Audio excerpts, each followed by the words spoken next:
दोस्तों, आप सभी लोगों को जैसे कि मालूम है कि अग्निपथ स्कीम जब से देश में लागू हुआ है तब से सरकार कुछ न कुछ बदलाव ज़रूर कर रही है, लेकिन कितने बदलाव सक्सेस हुए हैं और कितने बदलाव पर अभी तक रिव्यू चल रहा है। काफ़ी सारे युवाओं के मन में एक ही सवाल आ रहा होगा कि 4 साल कंप्लीट होने के बाद में आखिर परमानेंट नहीं हुए तो फिर क्या करेंगे। खासकर जो फर्स्ट बैच के अग्निवीर हैं उनके दिमाग में ये अक्सर टेंशन ज़्यादा होगी, क्योंकि उनके लगभग 2 साल क्रॉस हो चुके हैं और तीसरा साल रनिंग है, यानी 1 से 1.5 साल उनकी अभी अग्निवीर की जो सर्विस थी वह बाकी है। उनके मन में एक डाउट आ रहा होगा कि हम 4 साल के बाद में आखिर क्या करेंगे। तो आज के वीडियो में हम आपको इन सभी इंफॉर्मेशन से जुड़ी अपडेट बताऊंगा, साथ ही आपको एक फॉर्म के बारे में बताऊंगा जो सरकार की तरफ से इस पर काफ़ी अपडेट किया गया है और सभी अग्निवीरों को ये फॉर्म भरना अनिवार्य होगा। दोस्तों, आपको बता दें कि सरकार की तरफ से 25% परमानेंट रखने का प्रावधान रखा गया था और काफ़ी सारी न्यूज़ भी चल रही थी कि अभी अग्निवीरों को 50% सेना में परमानेंट किया जाएगा। उसके बाद में 75% का भी प्रावधान आया, लेकिन अभी तक ये प्रोसेस लागू नहीं हो पाया है। ये सिर्फ सोशल मीडिया प्लेटफॉर्म के माध्यम से जो न्यूज़ चलती रहती हैं कि अभी 50% परमानेंट होंगे, अभी 75% परमानेंट होंगे, लेकिन सरकार की तरफ से अभी तक जो अपडेट है वह सिर्फ 25% को लेकर के ही है। सरकार अभी भी 25% पर ही तुली हुई है। सरकार यही सोचती है कि हम अग्निवीरों को परमानेंट 25% ही करेंगे, ना ही तो 50% का कोई प्रावधान आया है और ना ही 75% का कोई प्रावधान आया है। ये सिर्फ सोशल मीडिया प्लेटफॉर्म के माध्यम से खबरें चलती रहती हैं कि सरकार ने कहा है कि 75% करेंगे, 50% करेंगे, लेकिन इस पर अभी तक कोई अपडेट नहीं है। आखिर 4 साल बाद में ये क्लियर है कि 75% जो युवा होंगे यानी अग्निवीर होंगे उनको घर जाना होगा। तो आपको मैं बता दूं कि काफ़ी सारे अग्निवीर सोच रहे होंगे कि हम सिविल में जा कर के बिजनेस करेंगे।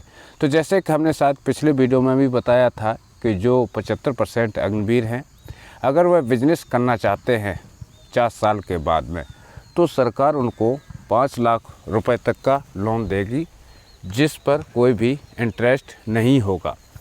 और अगर अग्निवीर चाहते हैं कि हम ज़्यादा से ज़्यादा लोन लें, 10 लाख रुपए तक का लोन लें, 15 लाख रुपए लोन लें, तो सरकार ने ये भी ऐलान किया है कि कोई भी अग्निवीर अगर परमानेंट नहीं होता है और वह घर जाने के बाद में बिजनेस करना चाहता है तो 20 लाख तक का उसको लोन दिया जा सकता है, लेकिन 5 लाख जो लोन है उस पर इंटरेस्ट नहीं लगेगा।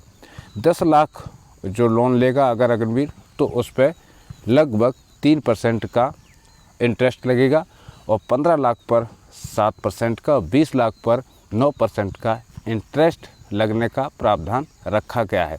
तो एक तो ऑप्शन यहाँ बनता है कि अग्निवीर जा कर के अपनी अगर बिजनेस करना चाहता है तो कुछ पैकेज जो है जब 4 साल के बाद में रिटायर होगा, अपने घर जाएगा, तो 12 लाख रुपए तक का पैकेज समथिंग वह सेना से ले कर के जाएगा।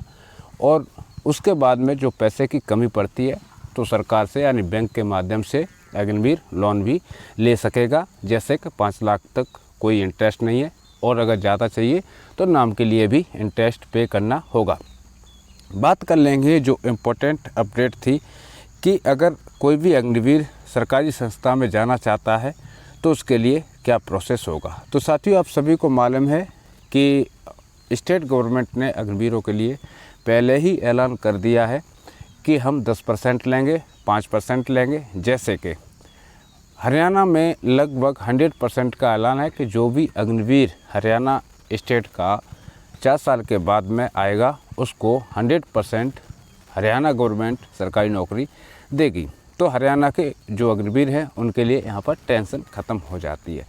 वैसे ही अन्य स्टेट की अगर बात करूँ तो सभी स्टेटों में लगभग 10% का कोटा बताया गया है, यानी सरकार हर अग्निवीर को हर स्टेट में 10% का कोटा प्रावधान रखा गया है।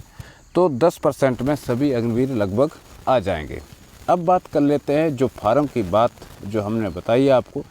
तो जैसे कि दिल्ली पुलिस की अगर बात करूं तो दिल्ली पुलिस का जो अपडेट है अभी तक लेटेस्ट अपडेट है, दिल्ली पुलिस में अगर कोई भी अग्निवीर जाना चाहता है तो वह जैसे अभी मान के चलिए 6 महीना बाद वह अग्निवीर रिटायर्ड हो रहा है और उससे पहले ये जो दिल्ली पुलिस का एसआई का फॉर्म है वह भर सकता है। लेकिन एसआई के फॉर्म के लिए उसका सेना में 4 साल का जो ड्यूरेशन था, पीरियड था, वह कैसा रहा, पूरा रिकॉर्ड वहाँ पर देखा जाएगा। अगर उस रिकॉर्ड के तहत अग्निवीर का रिकॉर्ड अच्छा रहा तो वहाँ पर वह एसआई का 6 मंथ पहले फॉर्म भर सकता है।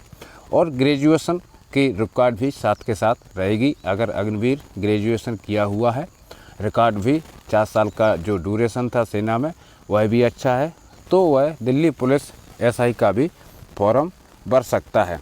लेकिन जो इम्पोर्टेंट बात इसमें ये बनती है कि 6 महीना पहले कैसे भर सकता है। तो आपको मैं बता दूं कि जो भी एक्समैन का कोटा निकलता है, एक जो परमानेंट सैनिक जाता था वह 3 से 4 महीना पहले जो दिल्ली पुलिस की वैकेंसी आने वाली थी उसके लिए अप्लाई करता था। और अग्निवीरों का भी उसी तरह से जो ड्यूरेशन है वह फिक्स है, तो वह 5-6 महीना पहले दिल्ली पुलिस का फॉर्म भर सकता है। तो अभी ये इम्पोर्टेंट जो अपडेट है इससे आपको काफ़ी लाभ मिलेगा। जो ये बात चाहता है कि 6 साल बाद या 4 साल बाद मैं दूसरी सर्विस करूं, तो उसको हो सकता है कि एक बार सरकार सर्विस देने से इनकार कर दे। लेकिन जो ये बात जाते ही सर्विस चाहते हैं उनके लिए एक अच्छी अपडेट है। तो जैसे ही फर्स्ट बैच अग्निवीरों का जाएगा तो 6 मंथ पहले आप दिल्ली पुलिस का भी एसआई का फॉर्म भर सकते हैं और दिल्ली पुलिस में भी ज्वाइन कर सकते हैं। दोस्तों, अग्निवीरों को लेकर के जो सोशल मीडिया प्लेटफॉर्म पर वैसे तो बहुत सारी अपडेटें चल रही हैं और सरकार की तरफ से भी रिव्यू चल रहे हैं कि अग्निपथ स्कीम में और क्या बदलाव किए जा सकते हैं।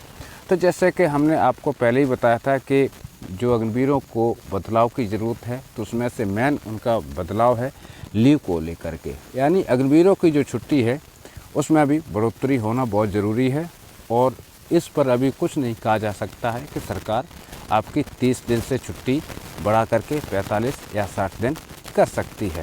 फिलहाल इस पर रिव्यू चल रहा है। काफ़ी सारी जो गतिविधियां हैं अग्निवीरों को लेकर के सरकार नई स्कीम लॉन्च करने वाली है। उनको जैसे कि सैलरी में भी इजाफा हो, छुट्टी में भी इजाफा हो और कई सारी स्कीमें ऐसी हैं जो कि अग्निवीरों को नहीं लागू हैं, वह भी उनको लागू हो। ये जितने भी अपडेट हैं 2026 तक हो सकता है लागू सरकार कर दे। यदि 2026 में कोई भी अपडेट या कोई भी नई स्कीम अग्निवीरों के ऊपर लागू नहीं होती है तो फिर अग्निवीरों की जो सैलरी है इसमें 4 साल के बाद कुछ न कुछ इजाफा किया जाएगा और जो अग्निपथ स्कीम है जैसे अभी है उसी के तरह ही रहेगी। क्योंकि फर्स्ट बैच आउट हो जाने के बाद में कोई भी नई स्कीम या नई अपडेट लागू नहीं की जाएगी। सिर्फ जो नई स्कीम है वह सैलरी को लेकर के है। जैसे हर साल डीए बढ़ता है उसी तरह से सरकार भी कुछ परसेंटेज 4 साल के बाद बढ़ा सकती है। हर 4 साल के बाद दोबारा से बढ़ाएगी। इस जो शेड्यूल है ऐसा बना सकती है जिससे कि जो 4 साल बाद अग्निवीरों को फ़ायदा होना शुरू हो जाए। इस वीडियो के माध्यम से मेरा खास जो इम्पोर्टेंट अपडेट था बताने का वह ये था कि यदि आप घर जाने के बाद में बिजनेस करें या सरकारी जॉब करें, कहीं पर भी करें, आपको दूसरे के हाथ से पैसे के लालच में देखना नहीं पड़ेगा और आप पैसे की मजबूरी से आगे बढ़ने से रुक नहीं पाएंगे। यानी आपके पास में पैसा भी होगा और सरकारी नौकरी पाने का मौका भी होगा। सिर्फ आपका सेना का 4 साल का जो पीरियड ड्यूरेशन है वह ठीक ठाक होना चाहिए, ग्रेजुएशन होना चाहिए। अगर आप एसआई की भर्ती के लिए जाते हैं तो कहीं पर भी आप राज्य कर्मचारी बनते हैं तो लगभग 10+2 बहुत ज़रूरी होता है। तो सारे अग्निवीर उसको तो लेकर के भर्ती ही हुए हैं, तो वहाँ से भी आपकी टेंशन ख़त्म हो जाती है।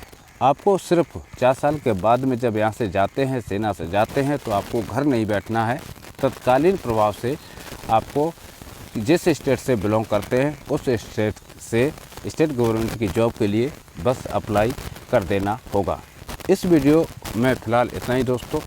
जैसे ही कोई नई अपडेट आएगी तो सबसे पहले आपको हमारे चैनल के माध्यम से देखने के लिए मिलेगी। इसी के साथ सभी साथी भाइयों को जय हिंद, जय भारत, वंदे।